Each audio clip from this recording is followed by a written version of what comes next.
नमस्कार दोस्तों, स्वागत है आपका साक्षी की आवाज़ चैनल में। तो दोस्तों, आज की कहानी है मदर्स डे पर माँ को सरप्राइज देने पहुंचा बेटा, लेकिन जैसे ही दरवाज़ा खुला तो उसकी माँ उसके कदमों में आ गिरी।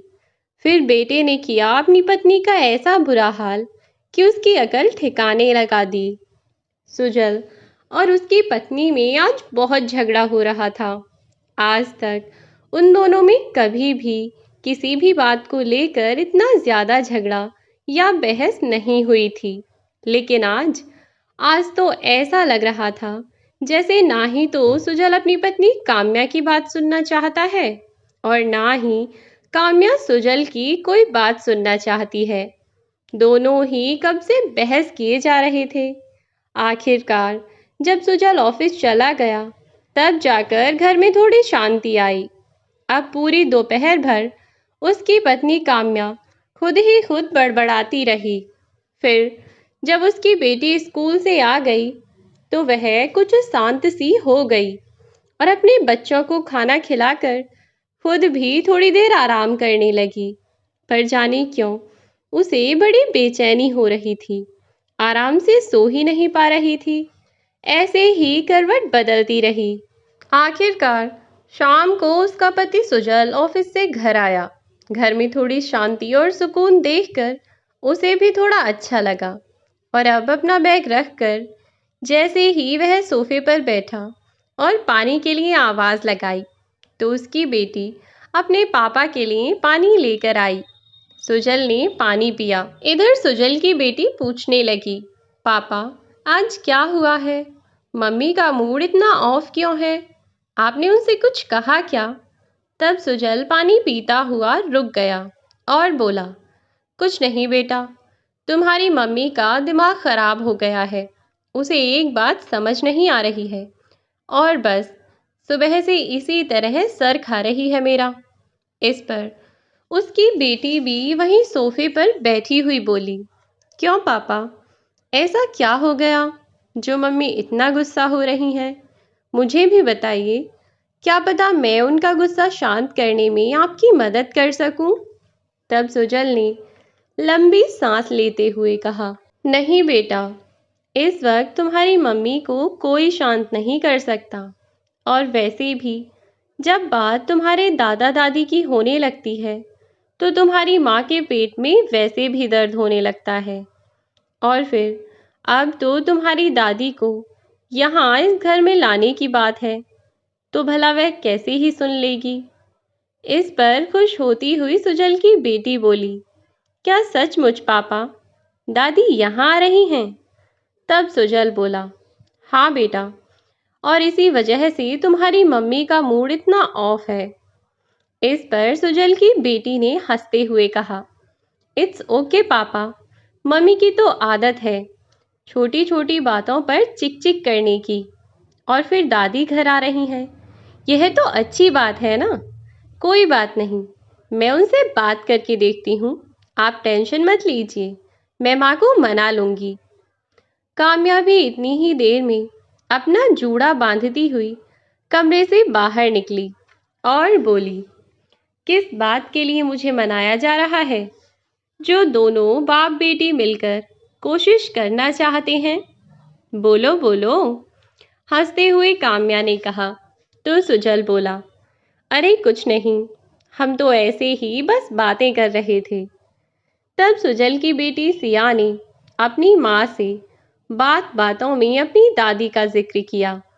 दादी का नाम आते ही काम्या समझ गई कि यह दोनों उसकी सास के बारे में ही बात कर रहे थे।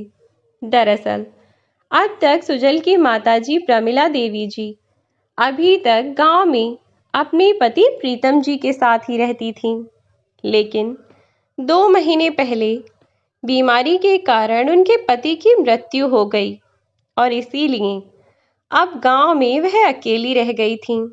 और अपने पिता की मौत के बाद जब सुजल गांव से वापस आ रहा था तो गांव के सब लोगों ने उससे कहा कि वह अपनी माँ को अपने साथ क्यों नहीं ले जाता। सुजल को भी यह बात ठीक लगी, लेकिन कहीं ना कहीं उसे इस बात का अंदाज़ा था कि उसकी पत्नी ऐसा कभी नहीं चाहेगी। इसीलिए उसने बात को टालने की कोशिश की और कहा कि काका, अभी तो गांव में बहुत कुछ है। अगर सब कुछ ऐसे ही छोड़ छाड़ कर चले जाएंगे तो यहाँ देखभाल कौन करेगा, और फिर सब कुछ होता रहेगा। पहले तो पापा थे, और फिर ऐसा तो नहीं है कि मैं माँ को यहीं छोड़कर जा रहा हूँ। बस थोड़े बहुत दिन बाद आ जाऊंगा और माँ को ले जाऊंगा। तब उसकी माँ ने भी अपने बेटे का ही साथ दिया और कहा था कि हाँ, गांव में भी बहुत सारे काम हैं। अब सब कुछ छोड़कर अचानक से अपने बेटे के साथ तो नहीं जा सकती ना, फिर कभी चली जाऊंगी। और तब सुजल अपनी माँ को गांव में ही छोड़कर आ गया था। लेकिन अभी परसों ही उसके चचेरे भाई का फोन आया था। तब उसने सुजल को बताया था कि उसकी माँ की तबीयत कितनी खराब है। अब उनसे ढंग से काम भी नहीं किया जा रहा है। अब तो उनकी खाने पीने की भी परेशानी है। इसीलिए उसने सुजल से कहा था कि वह गांव आकर अपनी माँ को अपने साथ लेकर चला जाए। अब तो तुझे एकदम से तो अपनी माँ के लिए यहाँ नहीं आ सकता। अब वह सोचने लगा कि यहाँ अचानक से तो माँ को मैं नहीं ला सकता। इसीलिए उसने अपने भाई से बहाना बना दिया कि अभी 2 दिन तक मैं नहीं आ सकता। बस तुम 2 दिन माँ का ख्याल रख लो। अभी मैं किसी काम से विदेश आया हूँ, इसीलिए मैं तुमसे ज़्यादा बात नहीं कर पाऊँगा। माँ का ख्याल रखना। मैं 2 दिन में आकर उन्हें ले जाऊँगा। और अब इसी कारण से उसके और उसकी पत्नी काम्या के बीच बहस चल रही थी। दरअसल काम्या शुरू से ही अकेली रही थी, तो वह नहीं चाहती थी कि शहर में उसके साथ उसकी सास आकर रहे। इसीलिए वह अपने पति से मना कर रही थी। और सुजल अपनी माँ को किसी और के पास नहीं छोड़ सकता था, और ना ही इन हालातों में वह उन्हें अकेला छोड़ सकता था। अब वह बेचारा बहुत परेशान था। इधर उसकी पत्नी नहीं मान रही थी और इधर गांव से फोन आए जा रहे थे। आखिरकार अब चलकर बेटी ने कोशिश की। बच्चों को अपनी दादी के आने से कोई आपत्ति नहीं थी। वह तो काम्या ही थी जिसे अपनी सास एक आंख नहीं भाती थी। अब जब काम्या से उसकी बेटी ने भी यही कहा, तो काम्या को लगा कि अब उसका मना करना ठीक नहीं है। यदि अब वह बार बार मना करती रही तो उसके बच्चे उसे गलत समझेंगे, जो कि वह बिल्कुल नहीं चाहती थी। अपने बच्चों की नज़रों में वह हमेशा बहुत अच्छी बने रहना चाहती थी, और इसीलिए आज तक उनके सामने अपनी सास को बहुत इज्जत देती रही और उनसे कभी कोई काम न करने दिया। हमेशा उनका बहुत सम्मान किया करती थी। बच्चों को भी यही लगता कि मेरी माँ बहुत अच्छी है, दादी का कितना ख्याल रखती है, हम सबका कितना ख्याल रखती हैं। लेकिन उन्हें क्या पता था कि वास्तव में उनकी माँ दिखावा करती है। वास्तव में काम्या बिल्कुल अलग है। वह तो केवल अच्छे बनने का दिखावा करती है। असलियत में तो वह अपनी सास को बिल्कुल पसंद नहीं करती। इसीलिए तो शादी के कुछ साल बाद ही बहाने बनाकर अपने पति के साथ हमेशा हमेशा के लिए शहर ही चली गई और फिर वहीं की होकर रह गई। हालांकि सुजल को अपनी पत्नी की सच्चाई के बारे में पता था, लेकिन वह बच्चों की नज़रों में एक माँ को गिराना नहीं चाहता था। इसीलिए बच्चे जिस गलतफहमी में थे, सुजल ने भी उनकी वह गलतफहमी दूर नहीं की। बस सोचा कि कम से कम इन बच्चों के बहाने से ही सही यह माँ को अच्छे से रख ले, बस। लेकिन दिखावे की दुनिया तो दिखावे की ही होती है ना, चाहे कितना भी दिखावा कर लो। एक न एक दिन असलियत सामने आ ही जाती है। अब बच्चों के कहने पर काम्या अपनी सास को शहर बुला तो लेती है, लेकिन असली तमाशा तो अब शुरू होने वाला था, क्योंकि बच्चे पूरे दिन तो घर पर रहते नहीं थे। इसीलिए जब बच्चे घर पर रहते, तब काम्या को अपना दूसरा रूप दिखाना पड़ता, और जब बच्चे चले जाते, तब दूसरा।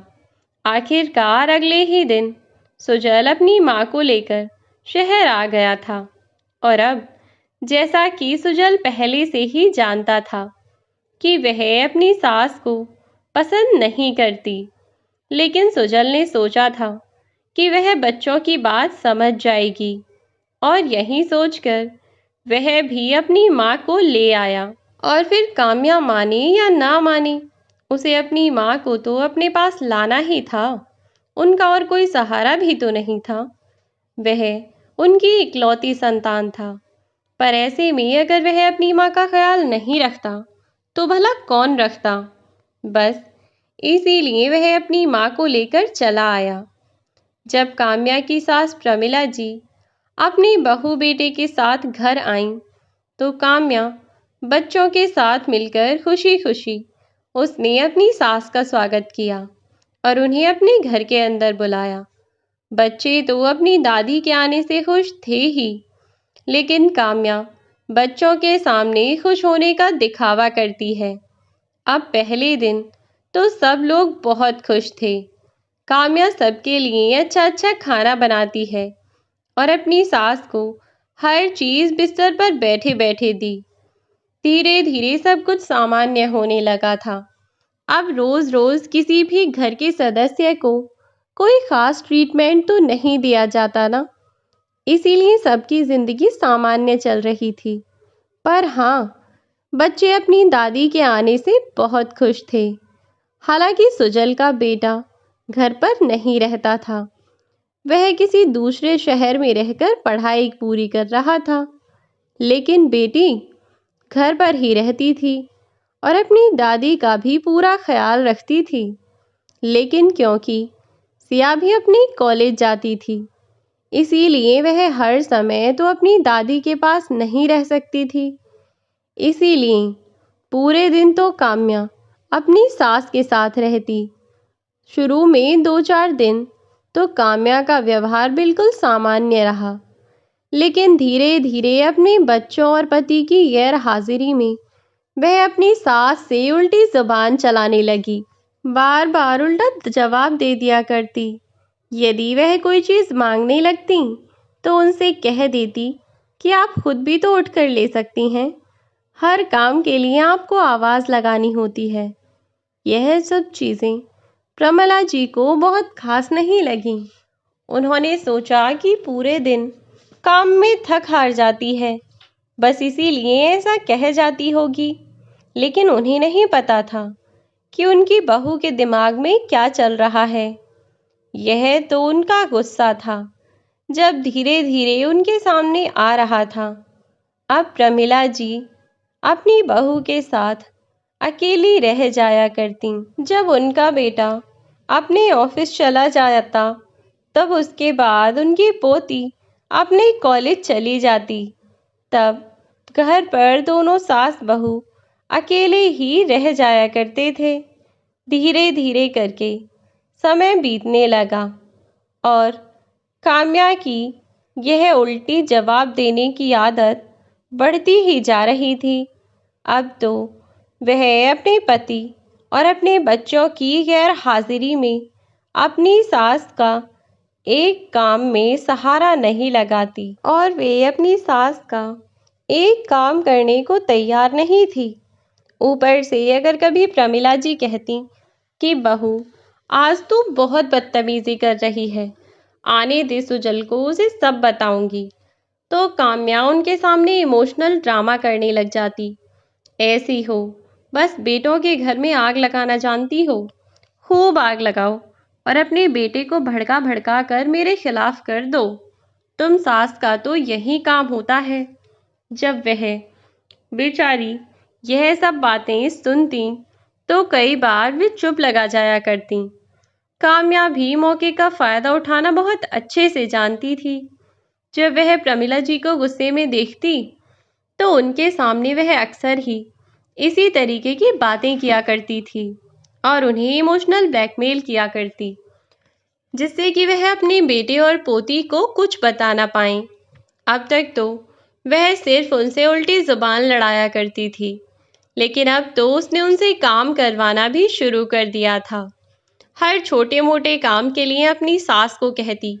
एक बार बच्चों का लंच पैक करवाकर और पति का लंच पैक करके उन्हें घर से भेज देती। उसके बाद तो बस सास पर हुक्म चलाना शुरू कर देती। साथ ही उन्हें यह एहसास दिलाती कि तुम इस घर में पड़ी पड़ी मुफ्त का खाती हो। अगर 2-4 काम कर लोगी तो कुछ घट नहीं जाएगा, और फिर बुढ़ापे में शरीर जितना चलता रहेगा उतना अच्छा है, वरना इस शरीर में जंग लग जाएगी। अक्सर ही यह सब बातें अपनी सास को सुनाती रहती थी। पति के निकलते ही सास को काम बताना शुरू कर देती। कभी कहती कि जाकर किचन साफ कर दो, मेरी कमर में दर्द हो रहा है, तो कभी कहती कि किचन साफ करके शाम के या दोपहर के खाने की तैयारी कर लो और मेरे कमरे में तेल गरम करके ले आना। जब उसने अपनी सास से पैर दबाने को कहा तो अब प्रमिला जी का गुस्सा फूट पड़ा। वह अपनी बहू पर गुस्से में चिल्लाती हुई बोली, लेकिन अब तक शायद उनकी बहू, और ख़ास बात तो यह थी कि उन्हें भी यह पता नहीं था कि उनकी बहू उनसे इतनी परेशान क्यों है, जबकि वह तो उसे किसी चीज़ के लिए कहती भी नहीं थी। उसका जो मन था वह करती, लेकिन फिर भी उसका ऐसा बर्ताव प्रमिला जी की समझ के बाहर था। इधर काम्या अपनी कुछ जानकारों और सहेलियों के बहकावे में आकर यह ड्रामा किया करती थी, क्योंकि वे उसे कहती थीं कि अगर एक बार तूने सास को अपने ऊपर हावी होने दिया ना, तो वह तुझे कच्चा चबा कर खा जाएंगी। इसीलिए कभी भी उसे सर उठाने का मौका ही मत देना। यह बिल्कुल उस नाग की तरह हैं जो उठाते ही फन को सबसे पहले आपको ही डसते हैं। बस इन्हीं बातों को ध्यान में रखकर काम्या अपनी सास की नाक में दम किया करती थी। लेकिन इंसान अगर गलत हो तो उसका रास्ता बहुत छोटा होता है। एक नहीं तो एक दिन उसका अंत जरूर होता है। ऐसा ही काम्या के साथ भी था।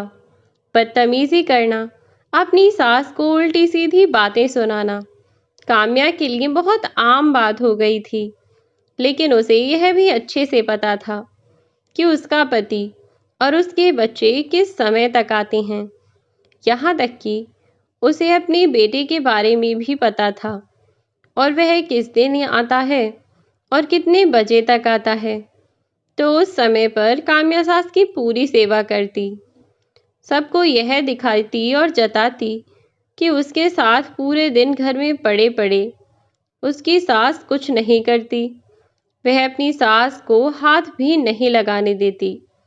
इधर बेचारी प्रमिला जी अपने फूटे नसीब को देखती रहती, नसीब को कोसती कि जाने कौन से कर्म किए थे जो यह दिन देखना पड़ रहा है।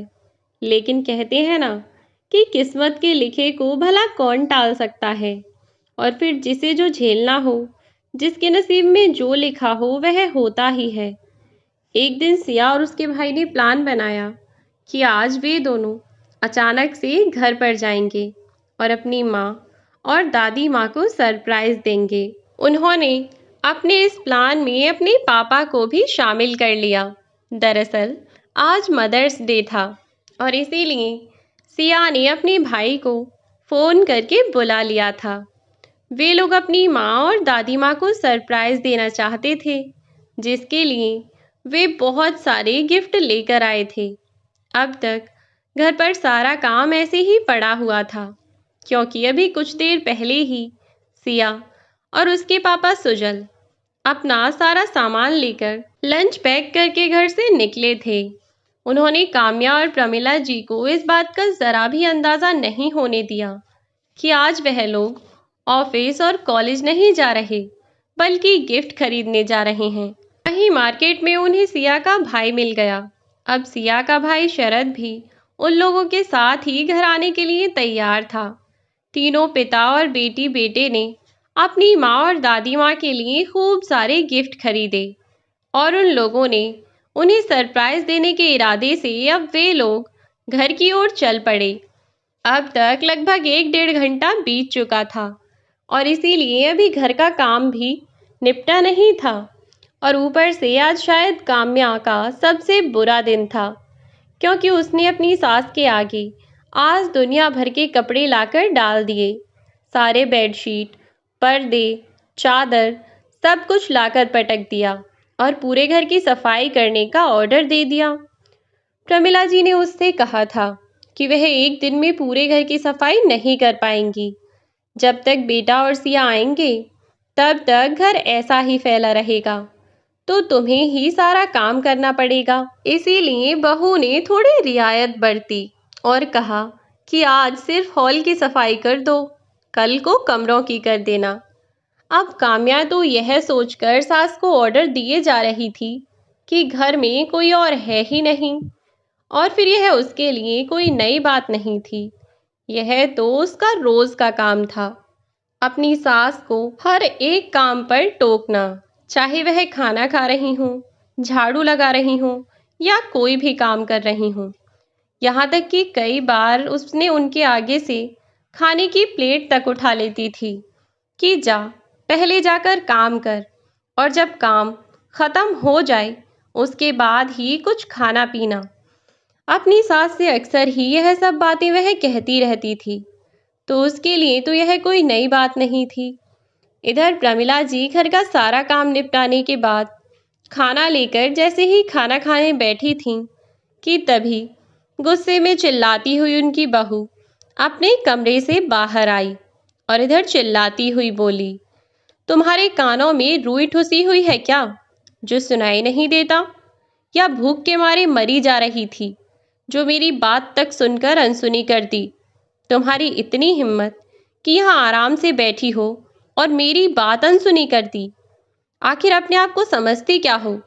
तब प्रमिला जी ने उसे समझाया कि बेटा, मुझे कोई आवाज़ नहीं आई। मैं तुम्हें कैसे समझाऊं कि मुझे यहाँ तक आवाज़ ही नहीं आई। तुमने शायद धीमे से कहा होगा, इसीलिए आवाज़ नहीं आई। तब उनकी बहू बोली, ऐसे कैसे आवाज़ नहीं आई? मैं क्या इतना धीमे बोलती हूँ जो तुझे एक बार में आवाज़ सुनाई नहीं दी? रुक, आज तेरे कान के पर्दे खोल देती हूँ।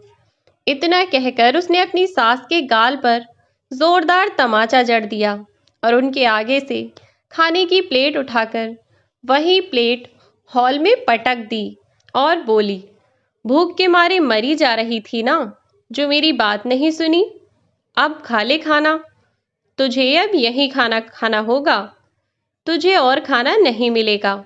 और हाँ, आज का यह सबक हमेशा याद रखना, अगर आज के बाद तूने ऐसा कुछ भी किया तो मुझसे बुरा कोई नहीं होगा।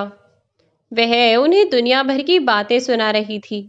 काम्या की बातें सुनकर प्रमिला जी की आंखों से आंसू बहे जा रहे थे और फिर इतनी बुजुर्ग औरत को उनकी बहू ने इतना तेज चांटा मारा कि वह बेचारी यह बात सोच सोच कर रोए जा रही थी कि यूं ही हाथ उठा दिया। थप्पड़ मारने से पहले एक बार नहीं सोचा। फिर भी वे बेचारी सब्र करके रह गईं। लेकिन जैसे ही उनकी नज़र दरवाजे की ओर पड़ी, उनकी आंखें खुली की खुली रह गईं। लेकिन क्योंकि काम्या का ध्यान दरवाजे की ओर नहीं था, उसका चेहरा घर के अंदर की तरफ था, इसीलिए काम्या ने अपनी सास को वैसे ही उल्टी सीधी बातें सुनानी शुरू रखीं। वह अपनी सास को उल्टी सीधी गालियां सुना रही थी और कहने लगी कि तुझ जैसी बोझ को तो मैं घर में रखूं भी ना, कुत्ता बिल्ली पाल लो, पर तू तो उससे भी गई गुजरी है। वह तो मेरी मजबूरी है जो तुझे इस घर में रखना पड़ रहा है। अगर मेरे बच्चे और मेरा पति ऐसे ना होते ना, तो मैं तुझे इस घर में भटकने भी नहीं देती। रोती हुई प्रमिला जी की आंखों से आंसू अब रुकने का नाम ही नहीं ले रहे थे। लेकिन उनकी बहू काम्या इन सब चीज़ों की परवाह किए बगैर उन्हें बातें सुनाए जा रही थी और बोली, तू अपने आप को कहीं की महारानी मत समझना। कि तेरे बेटे और पोती के आगे मैं कुछ नहीं कहती तो मेरे सर पर चढ़ने की कोशिश करे। और हाँ, एक बात गांठ बांध ले, आज के बाद अगर मेरी बात को अनसुना किया ना तो मुझसे बुरा कोई नहीं होगा। आया समझ? चल अब यह खाना उठाकर खा ले, एक दाना भी बेकार नहीं होना चाहिए। इतना कहकर वह जैसे ही अपने कमरे की ओर बढ़ी कि तभी पीछे से सुजल ने बहुत तेज आवाज में काम्या को आवाज दी। अचानक से सुजल की आवाज सुनकर काम्या घबरा गई। मानो उस वक्त तो उसकी स्थिति ऐसी हो गई थी कि काटो तो खून नहीं। जब अपने बेटे बेटी और अपने पति को अपने सामने देखा तो उसके मुंह से एक शब्द ना निकला। वह हकलाती हुई सी बोली, सुजल, तुम अचानक, और सिया तुम दोनों अचानक यहाँ कैसे? कि तभी उन दोनों के पीछे से उसका बेटा भी सामने आ गया, जिसे देखकर मानो वह शर्म के मारे गड़ी जा रही थी। अब तो उसके मुंह से एक शब्द ना निकला और सुजल ने तेज कदमों की रफ्तार से आगे बढ़ते हुए काम्या के नजदीक जैसे ही वह पहुंचा, उसने जाते ही 4-5 चांटे काम्या के गाल पर जड़ दिए और थप्पड़ पड़ते ही जैसे काम्या को होश आ गया कि वह वास्तव में किस दुनिया में है। काम्या अब डर के मारे कांप रही थी। अब डर के मारे उसकी बुरी हालत हुई जा रही थी, क्योंकि वह जानती थी कि उसने जो किया है वह माफ़ी के लायक नहीं है। और आज उसके पति और उसके बच्चों ने उसे अपनी सास के साथ जो बर्ताव करते हुए देखा है, उसके बाद तो वे लोग उसे कभी माफ़ भी नहीं करेंगे। और काम्या यह सोच सोच कर डर से कांप रही थी कि उसका पति और उसके बच्चे आज न जाने उसे क्या सज़ा देंगे। बिना कुछ सोचे समझे काम्या अपने पति के पैरों में गिर पड़ी और उससे माफ़ी मांगने लगी। इधर सुजल ने काम्या की कोई बात नहीं सुनी और उसे ठोकर मारकर आगे बढ़ गया। अपनी माँ को गले लगाकर रोने लगा और बोला, माँ, मुझे माफ़ कर दो। मेरे होते हुए मेरे ही घर में मेरी पीठ के पीछे आपके साथ इतना सब होता रहा और मुझे आज तक कभी कुछ पता नहीं चल पाया। कितना बेवकूफ़ हूँ मैं, बस आपको इस घर में लाकर छोड़ दिया। कभी भी बैठकर आपसे दो बात नहीं की, कभी जानना नहीं चाहा कि आप कैसे रह रही हैं, आपको कोई परेशानी तो नहीं है। प्लीज़ माँ, मुझे माफ़ कर दो, मुझसे बहुत बड़ी गलती हो गई। इधर सिया और उसका भाई शरद भी अपनी दादी को इस हाल में देखकर बस रोए जा रहे थे। वे दोनों भी दौड़कर अपनी दादी माँ के पास गए और उन्हें गले लगा लिया। रोते हुए बच्चे अपनी दादी माँ से माफ़ी मांग रहे थे। तब प्रमिला जी ने अपने पोते पोती और बेटे को चुप कराते हुए कहा कि बच्चों, तुम चुप हो जाओ, इसमें तुम्हारी भला क्या गलती है? तुम्हें तो इस बारे में कुछ पता ही नहीं था, तो तुम लोग क्यों माफ़ी मांग रहे हो? तुम्हारी तो कोई गलती ही नहीं है बेटा। मुझे तुम दोनों से कोई शिकायत नहीं है। परिवार के सभी सदस्य एक तरफ खड़े थे और काम्या दूसरी तरफ, क्योंकि काम्या के परिवार में अब कोई नहीं था और पहले क्योंकि अब काम्या के मायके में भी कोई नहीं था और इसीलिए वह अपने मायके भी नहीं जा सकती थी।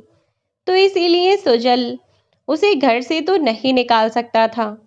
लेकिन उसी दिन सुजल ने काम्या से साफ साफ कह दिया कि आज के बाद मेरा तुमसे कोई रिश्ता नहीं है। तुम इस घर में रह तो सकती हो, लेकिन तुम्हारी हैसियत एक नौकर से ज़्यादा नहीं होगी।